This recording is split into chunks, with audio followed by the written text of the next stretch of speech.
Well, thousands of kids are getting ready to go back to school this week. Several school districts, including Mount Diablo Unified School District, are beginning classes Thursday, believe it or not, already. And while it's an exciting time for parents and children, it can also be pretty stressful. From concerns over separation anxiety and bullying, it's important to know the signs so your parents can help out the kids. For more on that, we're joined by Dr. Casey Krieger, a clinical psychologist at Stanford Children's Health. Doctor, good to have you with us. Good morning. Hi, thank you. Great to be here. Well, let's start with the pandemic because we're a couple of years post-pandemic now. How fragile is mental health with our young people right now? Yeah, so rates of anxiety and depression are just continuing to increase. They escalated a lot during the pandemic and they're continuing to do so.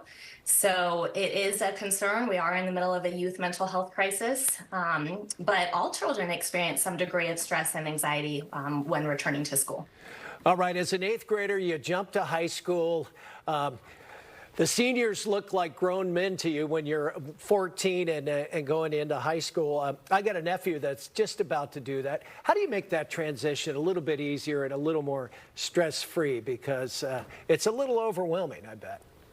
It is, definitely. There are things that you can do in advance to help prepare, such as communicating with the child to help them know what to expect. Visiting the school is really helpful so they know the layout and where to go, helping the child set up an organized study area at home to promote independence. And for older children and teenagers in particular, it's really important to reestablish a routine.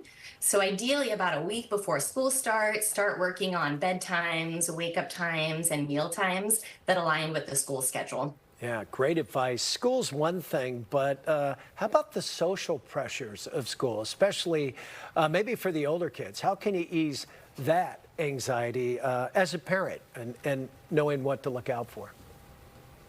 Yeah, it's helpful to have communication, open communication with people that you can trust, such as close friends, caregivers, teachers, counselors, to talk about everything that's happening.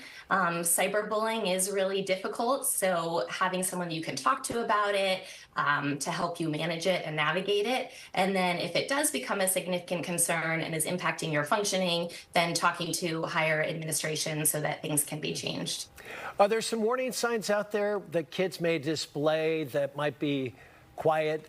You may not even notice them. As a parent, how can you know that your child might need a little bit of help? Yeah, so it's important to look for changes in behavior. They might be more subtle, such as, changes in appetite or sleep, a decline in academic performance or avoidance of social interaction are big concerning cues, as well as changes in mood, such as difficulty concentrating or irritability.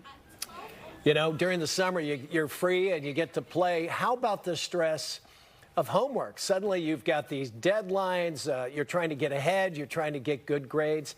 How about that side? Yeah, so time management is helpful.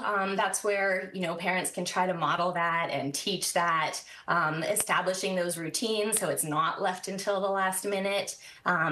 Teachers are pretty understanding homework should not interfere with sleep. There is a big push and a movement to focus on the quality of homework rather than the quantity. And when do you know that it's time to bring in a professional? Parents can only do so much. And if it's an extreme case, to bring someone like yourself to a psychologist. Yeah, I would say that if mood or behavioral difficulties are significantly interfering with a child's functioning at home, at school, or in the community or social relationships, it would be time to seek professional help. If difficulties are interfering with your academic functioning or classroom participation, it is possible to seek formal accommodations at school via a 504 plan or an IEP, which is an individualized education program. And if difficulties persist, then you can seek outside help with a professional counselor. I can't believe school's already here. It's what? August 3rd, August 4th already.